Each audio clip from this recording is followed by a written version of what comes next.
Good morning, YouTube. I wasn't going to vlog this morning on the way home from work, but listening to KTAR on the way in, and Jeff Hunt filling in for Jim Sharp this morning, and he's going to hit a story after this break that I feel is worthy of my vlog. So, yeah, anyway, it's trying to get the date and the time up on my Obama phone over here. It's oh, come on, where's the date?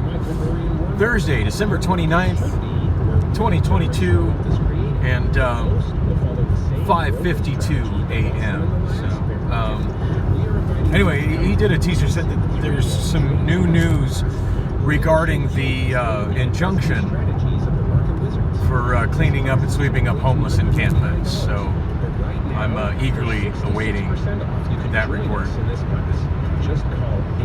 And still freeway light on traffic. I mean, I'm late getting out of the warehouse parking lot today, and as you see, I'm already in the Deck Park Tunnel. So definitely going to be hitting the 202 before I'm out of time on the carpool lane. It always happens at the most inconvenient time, right? The disposal. It always does. Whatever the hell she's talking about. You don't have a spare minute to deal with it. Well, Parker & Sons has your back. I don't have a disposal. What are you talking about? They're open 24/7, 365, and there will always be a live person there to answer your calls. Plus, there is no extra charge if you need their help on. God, I haven't had a garbage disposal in. I think the last time I lived someplace with a garbage disposal, I'd have to say probably my house in Tucson. I sure as hell don't want to have one in my apartment now, and did not have one in my apartment in Tempe. I did have one in my house in Tucson. And every place that I stayed between my house in Tucson and my apartment in Tempe, none of that really felt like it was my home, so none of that other stuff really counts. What the hell? American Queen voyages in North America's mighty rivers, Great Lakes, oceans. Did y'all see that vehicle off the left in the median? Call 844. I couldn't really tell what the hell that was about, but that didn't look good. Arizona's morning news, the Valley's only all-news morning show. See if we get that story about the homeless encampments. Good morning, it's 5:54 and 45 degrees in Chandler. I'm Taylor Kinnerup in for Jamie West. A recent injunction has stopped the city of Phoenix from conducting cleaning sweeps in encampments of those experiencing homelessness. The ACLU of Arizona filed the initial lawsuit, and attorney Benjamin Rundall explains how the sweeps work. City employees and the City of Phoenix Police Department sometimes wake people up as early as 3 o'clock in the morning. They give them minutes to collect their belongings. If they don't, they're confiscated and destroyed. He says these items can include things like IDs, family photos, and tents, and that any belongings being taken and destroyed without due process violates the 4th and 14th Amendments. Luke Forsner, KTAR News. And you better bundle up. We're expecting more winter weather to end out the year. KTAR senior reporter Jim Cruz. I need to look deeper into that particular lawsuit. So obviously that's different than the one filed by the property owners down around the zone. But I'm sure it still also applies to the zone, which I haven't driven through in quite a while. But if you dig deeper into my blog, you'll see that there's numerous videos that I've done just showing how many, how big the encampments are down there. I mean, I've got somewhere I walk through the area, and I'll try to link some to the video description. Lately, I haven't been so good at linking that kind of stuff. Although, hey, I did link a trailer, the re-release trailer, to "It's a Mad, Mad, Mad World," to the video where I was talking about getting a Laserdisc box set of that. So sometimes I get them done. Rain today, a high of 61. Tonight, cloudy. The low 48. Right now in Chandler, fair skies. 44 degrees. Weather's brought to you by Howard Air. Let's get an update on sports as we head to the... Yeah, let's not. What's going on in sports that I care about? Not a damn thing. Oh, hey, I'm at 40th Street already. Oh, wait, that's not where I'm going. La, la, la. what? On my way to Priscilla's place, but I'm also like on fumes for gas in my car, so I'm gonna head to Costco and top it off. Not that I expect Costco gas to get busy at all today, but I just know how forgetful I am with shit like that, and would rather get that done now while I'm wide awake and thinking of it than you know, get up and try to drive someplace later and run my ass out of gas because I totally forget I needed to get gas and I didn't look at my gauge. So. And for those that are wondering, well, how can you not look at your gas gauge? Yeah, I drive a 2006 Saturn Ion, and the one thing that I really don't like about this car, and I've gotten used to it, I've warmed up to it, but this is actually my second Saturn. The first Saturn that I had was a 2001 SL2, which I absolutely loved. Absolutely loved that car. Acquired that car through marriage, lost that car through divorce.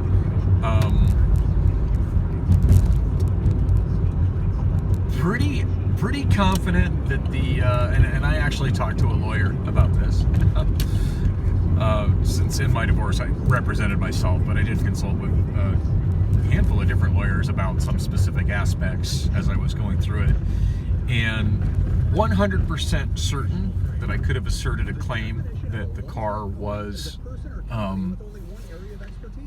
50% my property as a result of Arizona community property laws. However, I was advised to, and that's what I claimed in my response to my divorce, but I was told that it was in my best interest to amend that and say that no, never mind, it's her car, but but the tires are my sole and separate property. It's a long story. I shouldn't get all sidetracked by that, but it did work out how I wanted it to. The judge did declare that the car was her sole and separate property, but found that the tires were my sole and separate property, to which a debt was owed to my mother, and ordered that that my ex-wife pay off that debt to my mother. So, and the reason I didn't do that is the car was ridiculously upside down on its loan, and even though I had made the majority of the payments on it, I think that was the first time I ever really learned about the concept of negative equity on a vehicle, as I've never had negative equity on a vehicle before, as I generally buy used cars with cash, but yeah, I was told I had did a little research, found out just how upside down that car was on its loan, and he's like, dude, you keep going down the path you're going, insisting that it's 50% your property, and the judge will probably find that it is, and then you'll be responsible for 50% of that debt while she's driving 100% of what was formerly your car. I'm like, oh no, I don't want that.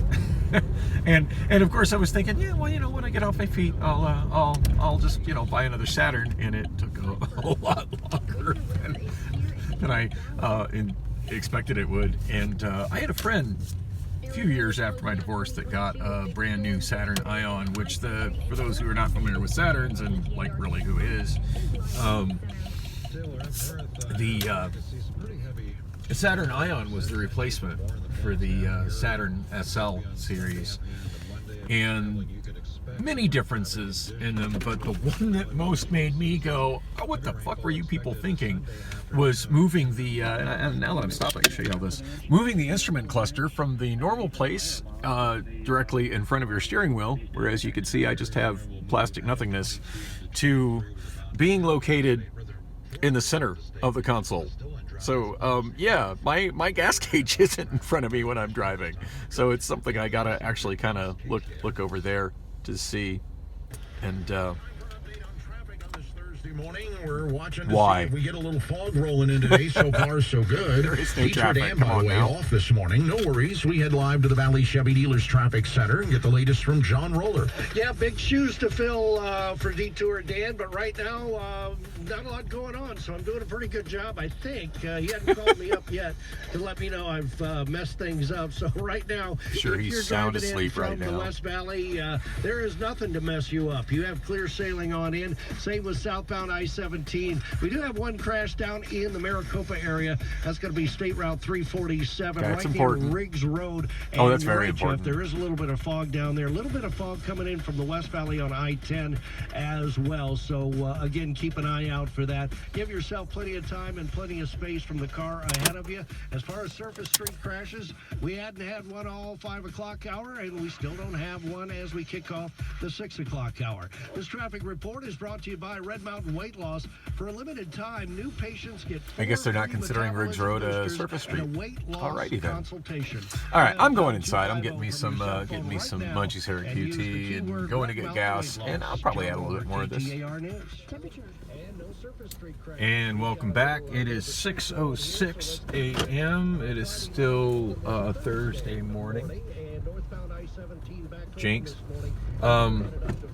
That woman right there in front of me by the QT, super cute, approached me as I was on my way out, coming back into my car, and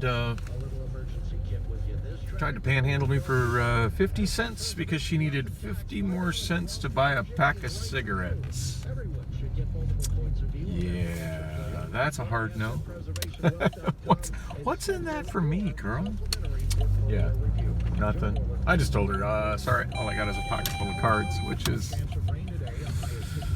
I probably got 50 cents cash on me, but yeah, I don't, yes, there's got to be something in it for me more than a thank you for me to be contributing to cigarettes. Just saying. All right, no line at Costco for gas, and I didn't run out of gas getting here. Yay! Well, that was pretty cool. Got my gas tank topped off. $2.89 a gallon. This is the first time I bought gas in a long time where it was less than $3 a gallon. So that's nice. Jim will be back Tuesday. Get an update on traffic live from the Valley Chevy Dealers Traffic Center. It's funny to me how much they're updating traffic when there's really nothing to update, but I guess that's the regular schedule this time of the morning. I don't know. It just seems funny right now. No major crashes on any of the main lines, both in the West Valley or the East Valley, to slow you down. And not one surface street crash so far this morning. So folks are kind of enjoying the holiday week here and maybe staying home today. Northbound I-17 up in the Flagstaff area, back open this morning, but they did have some snow overnight, so a little icy up there. Give yourself some extra time if you're headed up to Snow Bowl this morning. This traffic report is brought to you by the Lund Mortgage Team. Traffic report as I was coming out of Amazon before I started recording. They were talking about snow plows and whatnot up around Snow Bowl and Flagstaff, and I didn't catch if it was an ADOT snow plow or if it was a City of Flagstaff's snow plow, but they mentioned that they had a snow plow named Alice Scooper.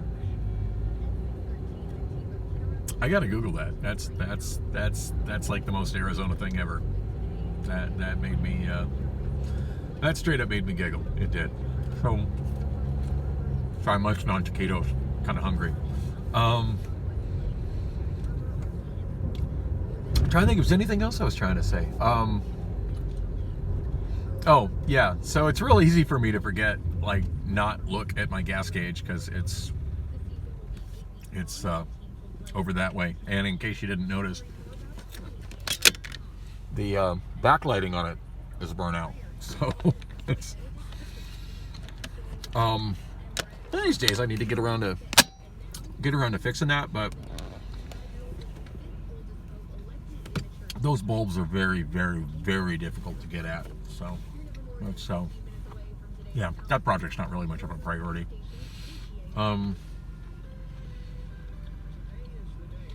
Anyway, still headed over to Priscilla's place, so I'm going to wrap this up in just a little bit. But I did want to share that I had a really amazing day at work today. So this is like I've had a 3-day week at work this week, and every day has just been awesome for me. So finished my TDR practical training. Finished my TDR practical training kind of early. Actually got an extra bit of time to basically fuck off and get paid for it. So, oh gosh, how to explain how this all went down. So got there, started my day in learning as I said I was going to, and made it to work on time, which I was a little extra motivated to get there on time today, because yeah, if I'd have done my stunt of showing up 2 hours late, I would have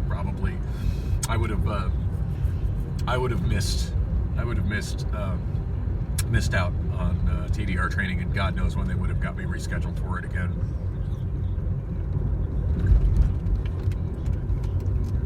I know how that can get swept, how that can fall between the cracks. And speaking of which, when I was getting so frustrated after my second suspension, when I dropped the totes for a suspension for forklift driving, I did have somebody who I'm not going to name, but he is a PA, and I can't imagine why he'd lie to me about that, but tell me that they were not, that the reason it was taking me so long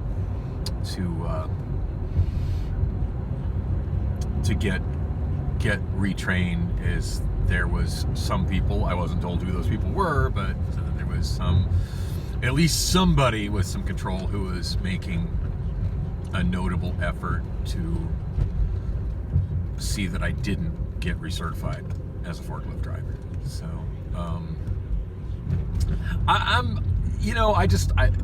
I should just kind of take that as all well that ends well and just, let it get over. But I gotta admit, I'm kind of curious, like, and then apparently what it got it to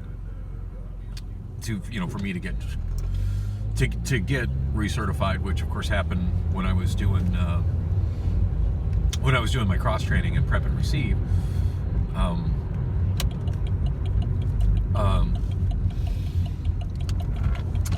That apparently what got it to actually happen over whomever it was that was trying to stop it from happening, that basically there were numerous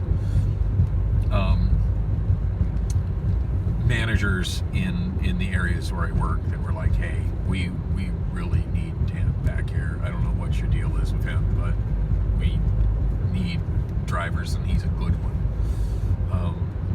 So anyway, that was an interesting conversation while killing time, to say the least.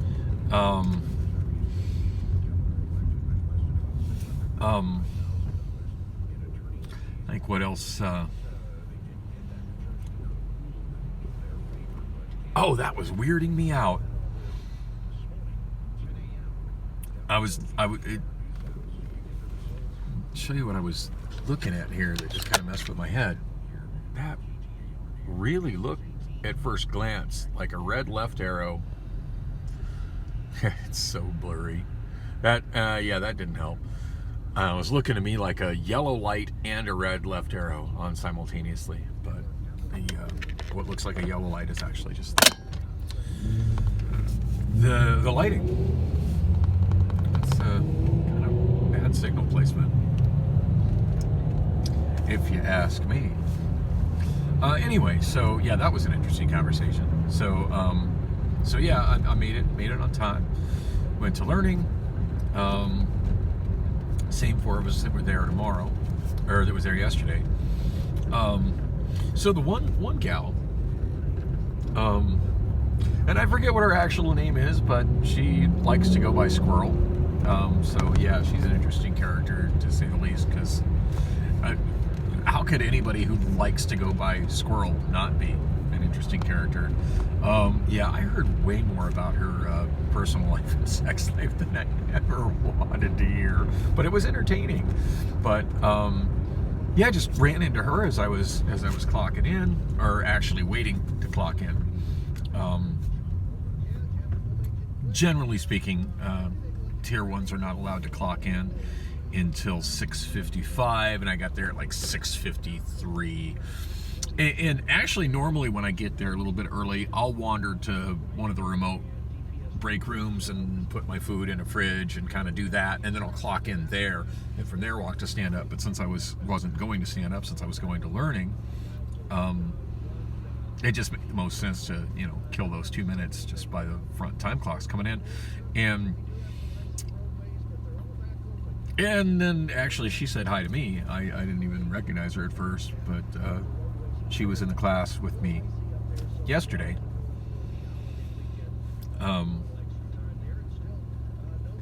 The TDR, like the actual classroom class, as opposed to the actual hands-on training, which happened today. She approached me, and then she, one of the things in order to do TDR is you need to be able to log into your employee account, and apparently she said she lost her password or lost her login. I don't know, for some reason she said she couldn't log into her A to Z. And yeah, been there, done that. I don't know if I've vlogged about it, but yeah, been there, done that. And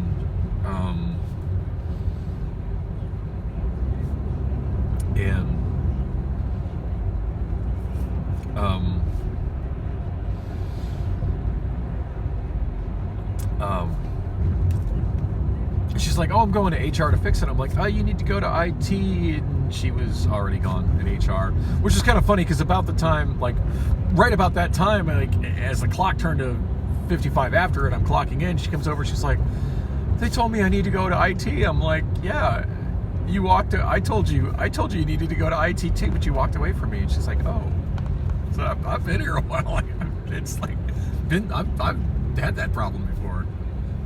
She's like, I don't know where IT is. I'm like, no problem. I'll show you who you need to talk to. So I showed her where IT was, and we had a bit of a conversation on the way there. I actually spent quite a bit of time with her today. That was pretty entertaining. She's a character, to say the least.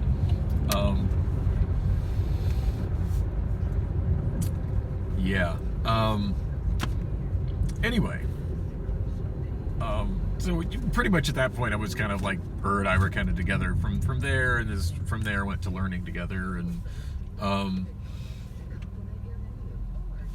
from there we went outside, which I think that the outside portion of the outside the building portion of the training,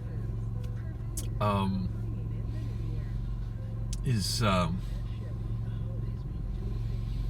generally speaking, that's done towards the end of the practical training, but they decided to do it first, which I think was a little bit awkward, but because of course all the stuff that they're telling us about, like, it's kind of like being taught to finish a process before you're taught how to start a process. So like, you don't really understand how to get to the point where they're teaching you how to finish, because you haven't been taught how to start it yet. But they decided to teach us that stuff first because of the weather. It was the rain had stopped. It was kind of chilly out, but it was forecast to get considerably colder, and there was a chance it might start pouring rain again. So it just, makes sense, which is fine. Went out in that group and learned how to do what needs to be done. That's actually the first time I've ever stepped foot out on the yard, so that was quite an experience. The guy who was our spotter was also a learning ambassador, and basically got assigned to the whole part of the TDR training. Now, granted, he's not the one doing the class. The class was being done by Jessica, who did who also did my 2 recertification classes for forklift driving. She's entertaining. She's interesting as well. Oh my God! And the whole time we're outside, like she just kept. I don't think it was intentional. I really don't. But she kept saying things that just was just could have been taken as double entendre, to the point where it took everything in me not to finish every third line she said with, yeah, that's what she said. Just like, oh, you put what in the what? Oh, okay, cool. You stroke it till it does what? Okay, cool. Yeah, if it doesn't work, just kind of twist it and squeeze it. Okay, cool. Yeah, if it doesn't work the first time, twist it and squeeze it. I like that. We got something going here. Anyway, took everything I had to just bite my tongue and just let her do her class. I don't know if mine was the only mind going into those places. I was kind of hoping I would hear somebody else kind of giggling, but anyway, didn't happen. Although there was only a class of 4. So only one other guy in the group, and the other two were women, and so Squirrel and I forget the other gal's name. And I work with her quite a bit, but I don't talk with her much. And it's funny, I used to not talk to her at all. We've gotten a lot more friendly within the last couple of weeks or so, but she's very extremely butch, so her head probably wasn't there at all. Anyway, so yeah, that was interesting. I got to put a trailer, I guess called a trailer jack stand in place. That's something I've never done before. So, and I forget what the heck the locks are called. My thing is I'll remember what things look like and how to do them, but unless the terminology is being used repetitively, I will forget what that shit is called. And I've already forgot what a lot of the stuff I'm working with now is called. But I'll remember what it is and where to get it and what to do with it. And of course I'll be the guy that says, remember the thing, the red thing with the key thing. But anyway, yeah, at one point I guess I was making her nervous because she was explaining stuff and showing us on the one trailer. I just felt this compulsion to point my flashlight at the trailer next to us, which I thought was docked. Come to find out it wasn't. It was just parked. Didn't realize that there was a difference. I learned something else today. But yeah, I kept kind of flashing my flashlight at the truck next to us, and she's like, "What are you doing?" And I'm like, because I guess that just seemed really weird to her, and I'm just like, well, I'm kind of wanting to see, like, you showing us like how this is done, so I'm kind of checking the trailer next to us to see if it's done, and I'm seeing that it's not, so I'm kind of curious why not. And she's like, oh, well, that would mean that's not docked, that's parked. And I'm like, oh, I didn't know that was a thing. So anyway, I don't know. I guess I and I guess I'm the guy that thinks of different things and looks at different things that other people just don't think of. So, but yeah, at one point when they were showing us how to put the locks, and hello, median, how to put the little red locks on. I forget what the hell they're called. Basically, it's a safety mechanism to prevent truck drivers from hitching up to their trailer and leaving, or trying to leave, while the trailer is still docked and potentially has potentially has a forklift driver or a crew of warehouse workers inside it trying to empty it or fill it.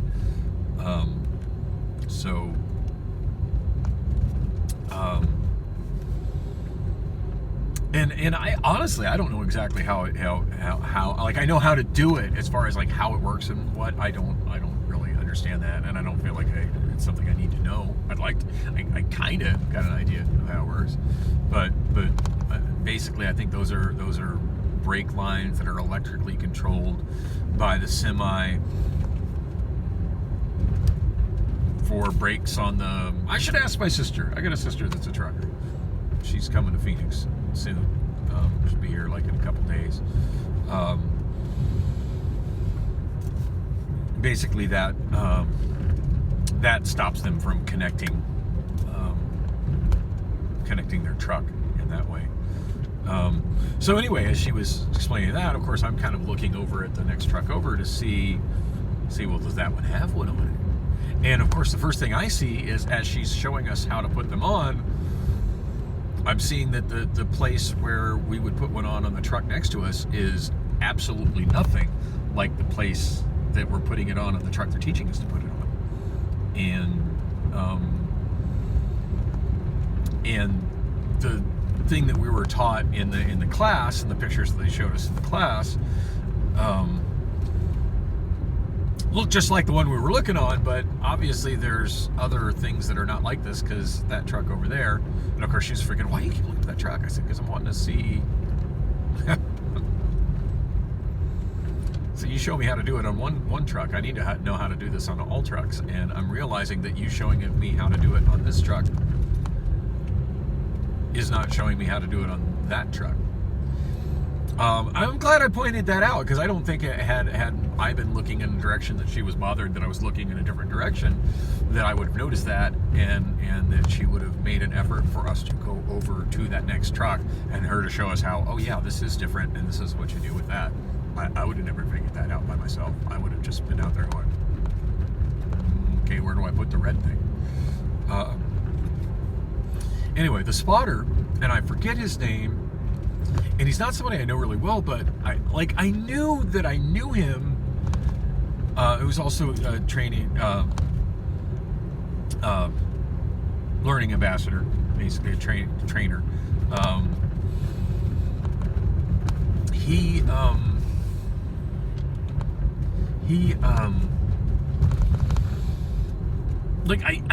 I recognized him, like I've seen him around, but it's not somebody that I regularly work with or talk to. And I didn't realize until later, after we had walked off, that where it was that I know him from. And I mentioned a couple weeks ago that I had done a side project in the loading zone and dock for 339, which is normally a very unique workspace, just specifically for unloading totes. And I mentioned how I got to repurpose it Friday before last. I think it was Friday before last. Might have been the Friday before that. How I got to completely repurpose it for loading wood pallets, as we emptied all the overflowing wood pallets, and then also all the overflowing UPP components on the west side of the building. Anyway, come to find out, that's where I knew him from. He was one of the persons who was working as a water spider, who was working with me on that project. So, but yeah, I mentioned it to him, and I showed him the pictures of how he's like, oh yeah, remember I was the one that was bringing that stuff to you. I'm like, oh, that's where I know you from. So anyway, that was pretty cool. Squirrel works as a, and she's fairly new, I guess she's been there like 2 months. She works as a truck loader, I guess what you call it, outbound fluid load, building the walls, as they call it. That's one position I've never worked, and the more I watch them work, the more I realize, yeah, I don't think I ever want to do that. But apparently she absolutely loves it, and is quite adored in that area. But of course, she's young and has a banging body, so I guess that's to be expected since it's mostly men over there. Yeah, she anyway, I wish I could remember his name, but the learning ambassador. Anyway, after we finished all our stuff outside, and he was working as the spotter. So it was kind of neat. It's one thing to see that in the class. It's a whole other thing to experience it. And some of the materials in the class were kind of, I'm one of those persons that can only learn so much from reading. There's so much more nuance in doing something, and this was certainly one of those type situations where, and one of the things that was in fact, it wasn't in the it wasn't even in the class, but it was in the part that was done through the tablet that I did by myself before, that I guess everybody else had done previously, since I was kind of a last minute addition to that class.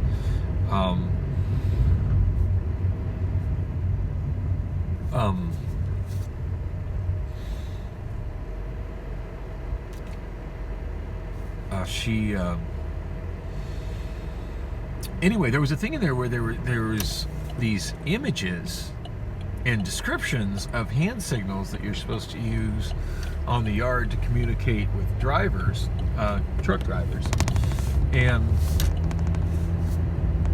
which to me I've just found super vague. And I even mentioned to Jessica that it would be a lot more helpful if, instead of a picture with those arrows, if it was actually, since this is being done in the tablet, if they'd actually used some animated GIFs so I could see what the person is actually doing, because that description and whoa, I did not see that guy on the bicycles. I was right by him. No lights, no reflectors. Not a smart maneuver at all. Anyway. Wow, as I'm coming up on the intersection where Jesse got killed in a hit and run, crossing on a bicycle. Yeah, glad I wasn't on that end of one of those kind of accidents. That was a moment I felt a little close to it. Anyway, so yeah, she anyway, so I was kind of clear as mud on that, and I did pass the test, but again, like, I don't really know what those look like, and I really didn't want to ask Jessica, because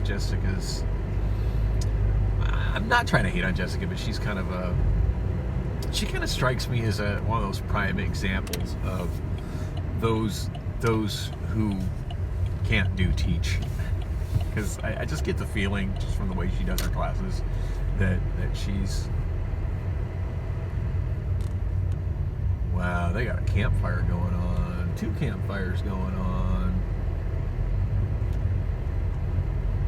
Wow. I do wonder the legalities of that. 2 fires going on right there in the park, and homeless encampment here at Perry Park.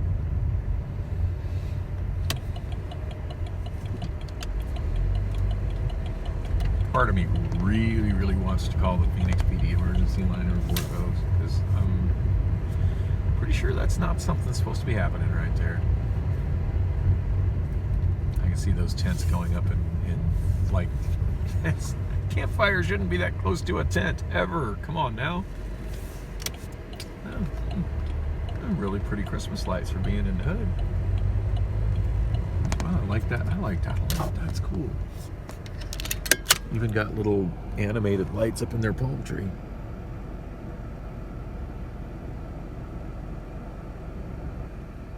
That's cool. And just for the record, I would love to own a house in this hood. In fact, if I could have a house in any neighborhood in Phoenix, this is kind of towards the top of my list, in spite of the fact that this is kind of hood through here. But as you can see from the development, well, I guess you can't really see it because it's kind of dark, but if you look, this area is gentrifying. Those are pretty damn nice condos, which is not what I would want to have. No desire to have something like that, but I would love to have a little dumpy house in this neighborhood. But yeah, it's this neighborhood is densifying and gentrifying in a really big way. So yeah, every time I go down one of these streets through here, I always notice some new development and some evidence of houses being flipped and houses going to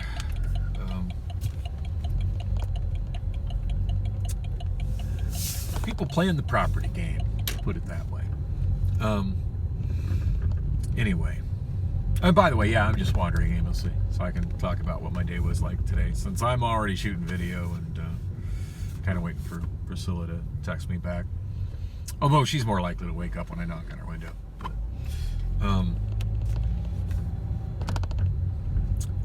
anyway, so yeah, while we were outside, I was really glad that, because it completely slipped my mind by then, but I was really glad that Squirrel asked, not Jessica, because Jessica probably wouldn't really know, but asked the other learning ambassador if he could show us what the actual hand signals were that we were supposed to give to truck drivers. So now I know exactly what they are, instead of being kind of like, yeah, I saw it in a KNET lesson, but a still image that was really vague. And the motions were not really what I had imagined them to be, so I'm glad I got to see him doing them. We also got to see a fun situation of somebody, a truck driver doing something they're not supposed to be doing on our yard,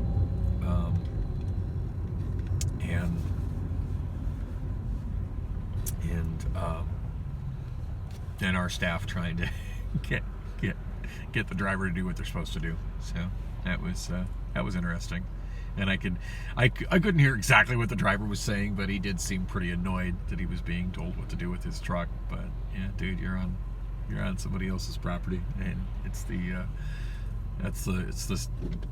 second largest corporate employer in the United States. So if you want to continue to work here, probably you should do what you're being told. Yeah. Anyway, so yeah, that was it's interesting. I want to say I didn't do much work today, but in reality, I actually did. In fact, a lot of work I didn't expect to be doing today. I'm kind of holding up traffic behind me here, so I want to turn. Not really holding up traffic per se, but I feel like driving slower than I should be driving on Oak Street. So hey, let's wander around and look at more Christmas lights in the hood. I see another palm tree with lights on it.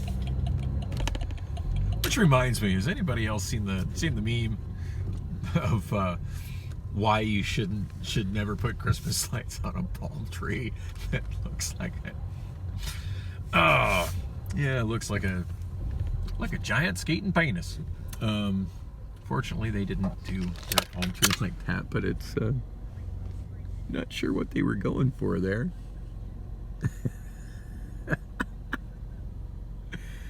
Our trees in Phoenix are a little different.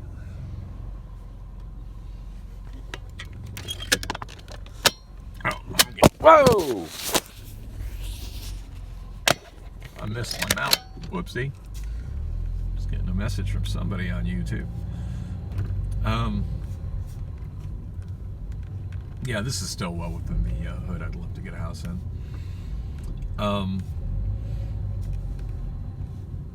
And hey, maybe I'll be able to do that in the semi-near future, because the housing market seems to be kind of crashing here in Phoenix, which is what I've been waiting for.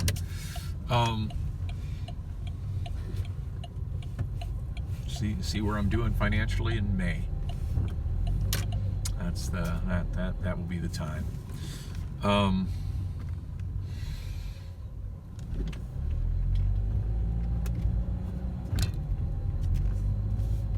Anyway, yeah, so that was an adventure. So that pretty much sums up everything that happened outside. Once we got inside, by that time it was just about time for first break. So first break, meet back up over there. And when we met back up over there, that's when Jessica said she was wanting to split us into 2 groups of 2, and the other 2 people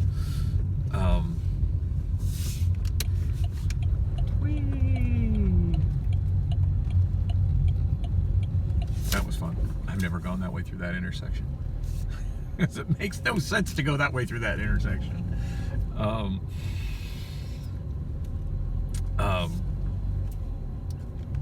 Yeah, the other 2 people who I work with regularly. In fact, one of those 2 people I've been working with like for a long time. They stayed together, which totally made sense. I mean, those 2 were, well, one of them is going through a retrain, so he's probably more qualified to teach the class than the person teaching the class, and the other one I think is pretty much right where I'm at in terms of like knowledge and experience for it, but that was fine. Like, they stuck together, which had me going off with the other learning ambassador, the one who was being our spotter, who I had realized like a little bit before then was the person I worked with on the project, unloading all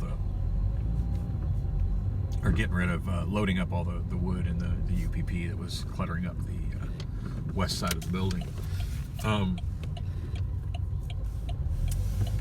I feel like I'm going in circles right now. I am going in circles right now. There's that palm tree. Oh, this is a fun way to waste time. Of course, now on somebody's Ring doorbell, I'm officially looking suspicious. Let's take a different direction. Hey, look, it's a school bus that's been painted into something else. My stepfather bought one of those at auction when I was probably 13, and God, that was a fun thing to have.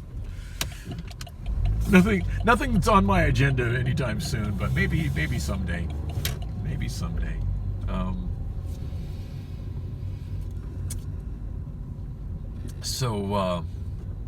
Yeah. Oh God, what was I saying? Oh man, I've wasted 35 minutes on this segment of the video.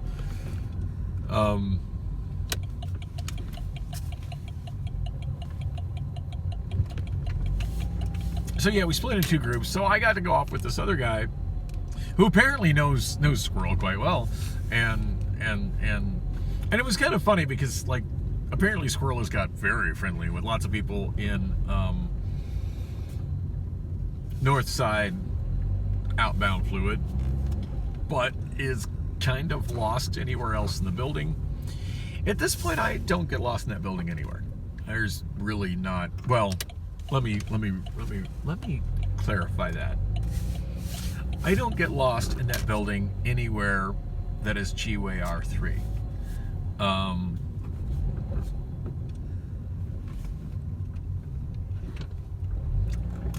I've never actually entered anything that is technically KRB3, so I guess that's still in that building. But yeah,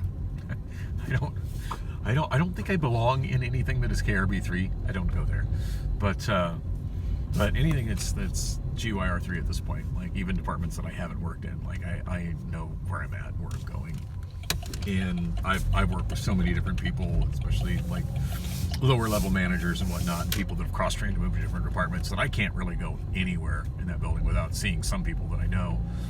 And sometimes it's fun. Like I'll see somebody in another department that I haven't seen in months. It's like, hey, what are you doing? I'm like, TDR training. Hell yeah. So so that was kind of interesting. So she's got that look of wonder of, holy crap, this building is so big. And I'm just like seeing people everywhere that I know. So that was a fun time. But for the most part, like, he was showing her where all the stuff that would be done, all the stuff is, and all the stuff that is done for somebody doing TDR in outbound fluid load, which, as I've said, is a department that I've never actually worked in. So, and part of doing TDR there is securing the loads. In the section outbound where I do, which is sometimes referred to as MP, outbound. Although usually just, if someone just says outbound without any context, it'd be the departments I'm working in these days. The forklift drivers secure the loads. So I already know how to secure loads, but then again, no, really I don't, because it's kind of a different animal than fluid. I hate working in inbound fluid, so of course I'm avoiding outbound fluid. But it was kind of funny when we got into outbound fluid, since pretty much her whole Squirrel's whole existence at Amazon is loading trucks for outbound fluid, and she's never been to inbound fluid. And I work quite a bit in inbound, not like, yeah, I work quite a bit more than I ever really wanted to, but yeah, quite a bit in inbound fluid when I started, until I got to the point where I pretty much told everybody, does, you know, all the lower level management that would send me somewhere else, like, hey, don't send me to fluid. Find other shit for me to do. Don't send me to fluid. And it kind of got to the point where they didn't. So, yeah.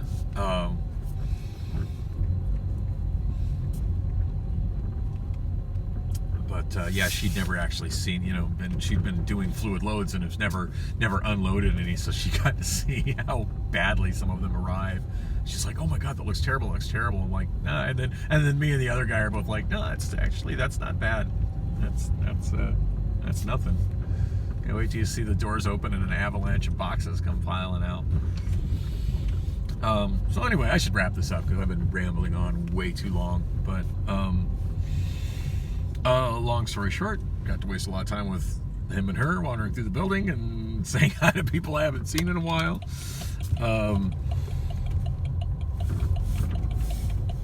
Got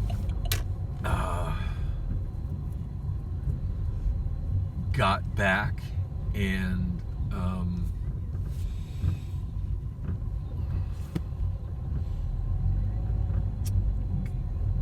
actually, I think that pretty much took us up. I think by the time we got back, it was pretty much time to go to lunch.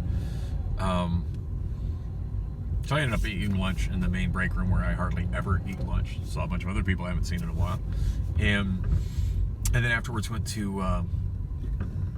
back to learn how to operate the TDR controls in the dock plate, and how to do it, the process off paper, and then how to do it through the app, which again, I kind of felt like she was teaching the lesson backwards, having me do the paper first and then the app afterwards, since the app is the main thing and the paper thing is kind of different. Anyway, she said that that's all done one-on-one, and since I was there kind of promptly right after lunch and Squirrel wasn't, and I'm sure she was outside in the far west break room smoking, because she said that's where she goes. And it's a long walk from there to where we were.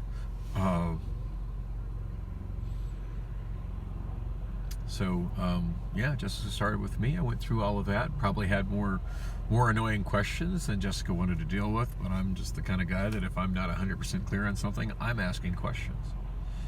And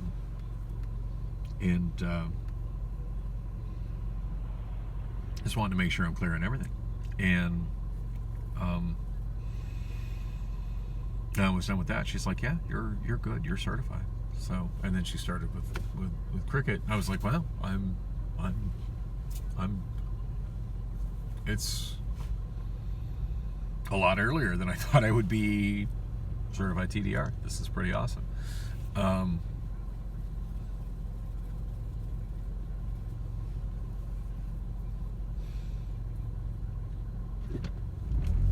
And now I'm like double kind of second guessing myself. I'm trying to remember if it was before lunch or after lunch. Anyway, doesn't really matter. But yeah.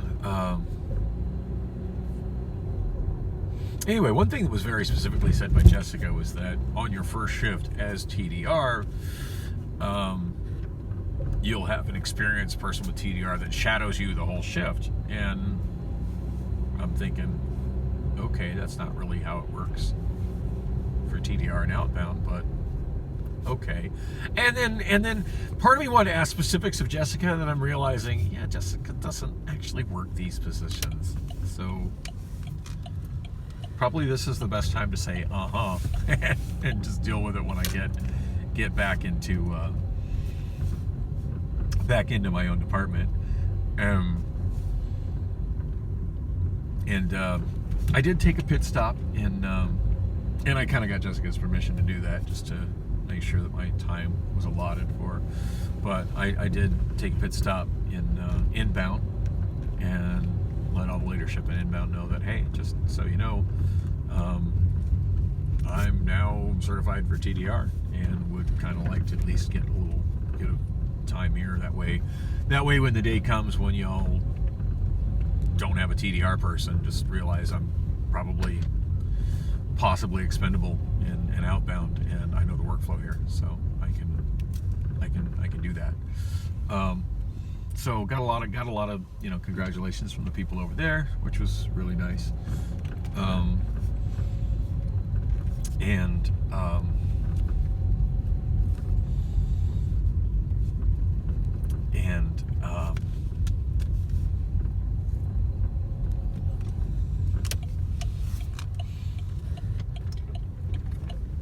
And then from there went to outbound, and the timing was kind of interesting because I wasn't really sure, since I wasn't at stand-up at the beginning of the night, and come to think of it, this was shortly after second break. When I was stuff I said that happened during lunch, it was actually first break. So yeah, I was done and certified much earlier than I expected to be, like quite a bit, maybe about an hour before lunch, a little over an hour before lunch. So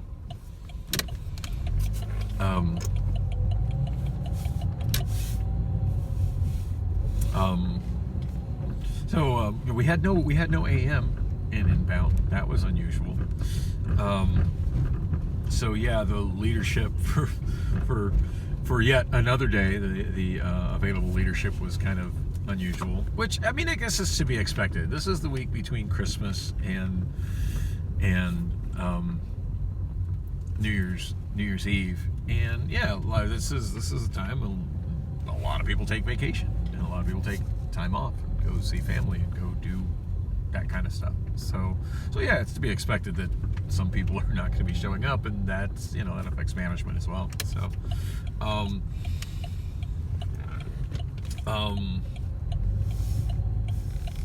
Alex was there, but she's like, yeah, it's she's like, I'm just here. I'm just here. I'm not leadership today. I'm like, okay. So found Brett, and it actually couldn't have been better timing. When I found Brett, he was at a door just getting ready to close it. Just getting ready to close it and undock it. So I couldn't have asked for better timing to get some experience with that. And he's like, well, this is perfect. I'm like, why don't you do it? And he hands me his tablet, logs out of his tablet and hands it to me. He goes, well, go ahead and log in. Let's do it. So I did that one with him. And then I want to, and then literally like right after that, there was another one 2 doors over that needed to be opened. So I did that one.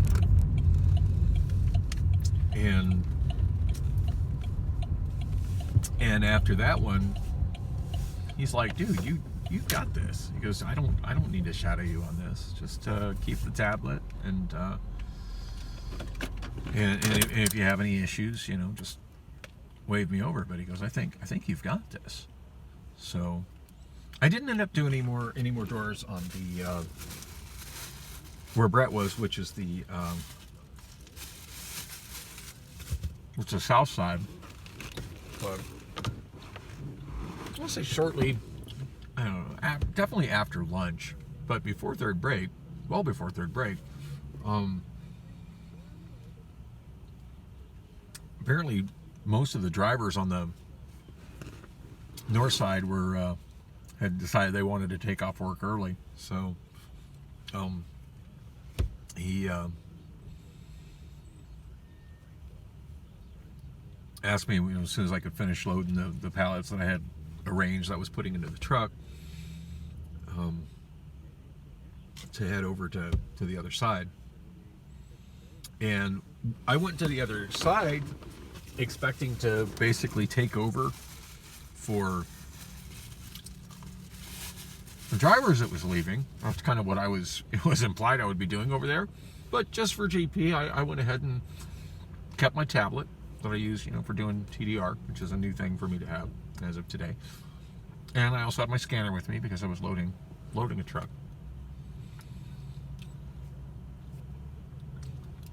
I didn't load much. I think I loaded, I moved quite a few pallets around, but as far as actual loading, I think I only loaded 10 pallets into one truck. I was getting ready to do more, but then they sent me to the other side. As soon as I got over there, and it was Cody running the show over there, running the docks, and he, generally speaking, I've only just in the last couple months been working with him when I'd be doing my mandatory overtime swap shift on Friday. I ended up working with him. Anyway, I got over there and he's like, "Oh, this is perfect." And it's rather than getting me to work immediately on the forklift, he got me to work immediately doing TDR, and I opened and closed a lot of doors, mostly tote doors. And at that point, like,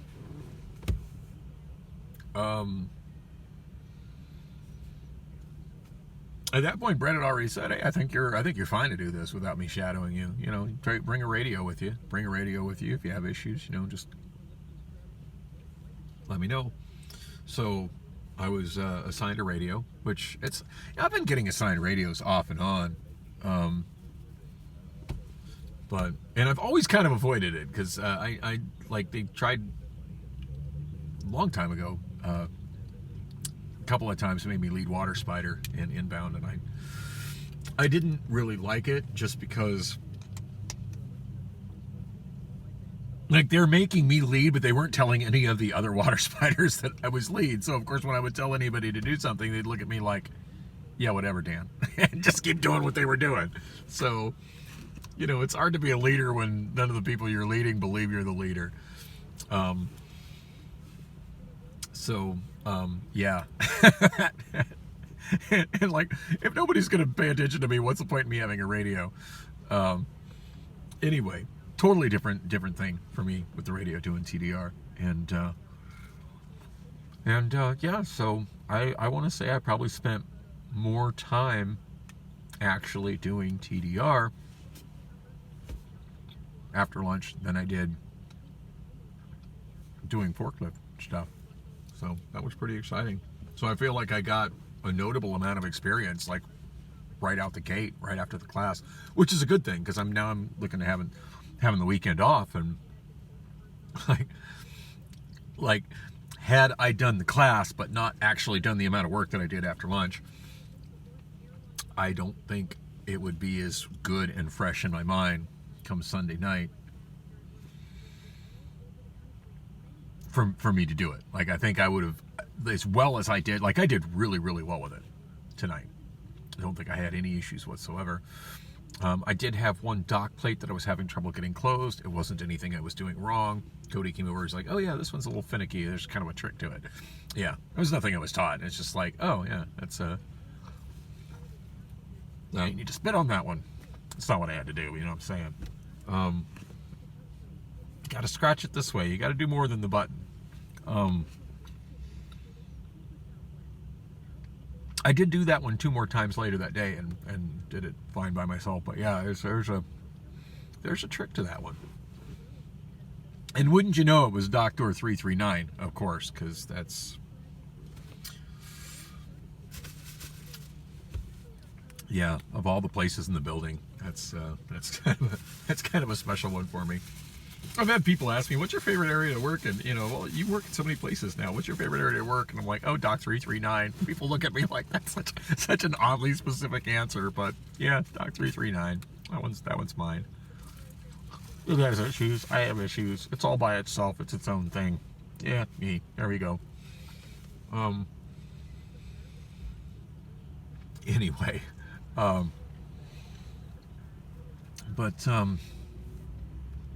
anyway, yeah, it was pretty cool. But yeah, I think had I not been able to just luck out and get so much experience, like in the same day that I did my practical training, I think by Sunday I would have forgot quite a bit of what I learned, and I would have been struggling with it.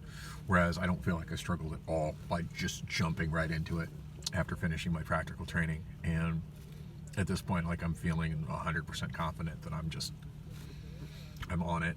And also talked to leadership over on and outbound about my desire to one day next week or the week after not be in inbound or not be in outbound, so that I can get a day of being TDR, just get some experience on inbound as well.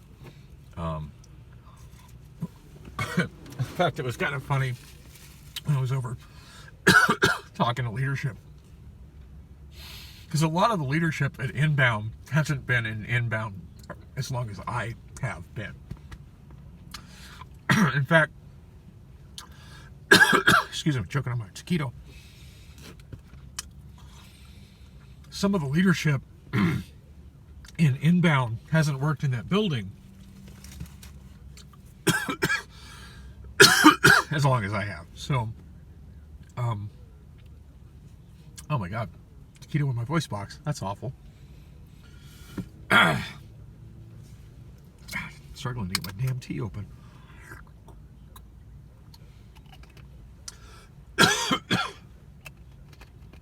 That was smooth.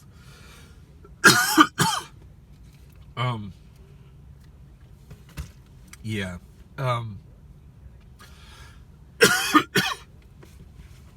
Never mind me, I'm choking on taquito.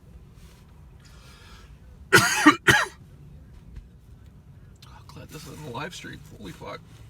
Well, that was fun. I damn near choked on the taquito. Damn, I still think I got chunks of it stuck in my throat. Yikes. Huh. So, this is why my mom always told me not to talk and eat at the same time. Yeah. Alrighty then. I think I'm done joking on the keto this time. I hope. Been kind of trying to straighten up the Saturn a little bit in the almost dark. And I'm still not finding my sip and save receipt, which is kind of disturbing, because the last couple times I've tried to get my drink at Circle K, I mean, they've went ahead and not charged me for it, but it's also, I was at the Circle K up at 44th Street, and Osborne, where the service tends to be kind of a little nicer than here at 40th and McDowell. Anyway, I guess I'm about to go in and find out if it's gonna work or not. If it doesn't, I guess I'll figure that out later, because I'm not finding my receipts. I know I had something else I was wanting to say about doing TDR, but now it's kind of slipped my mind.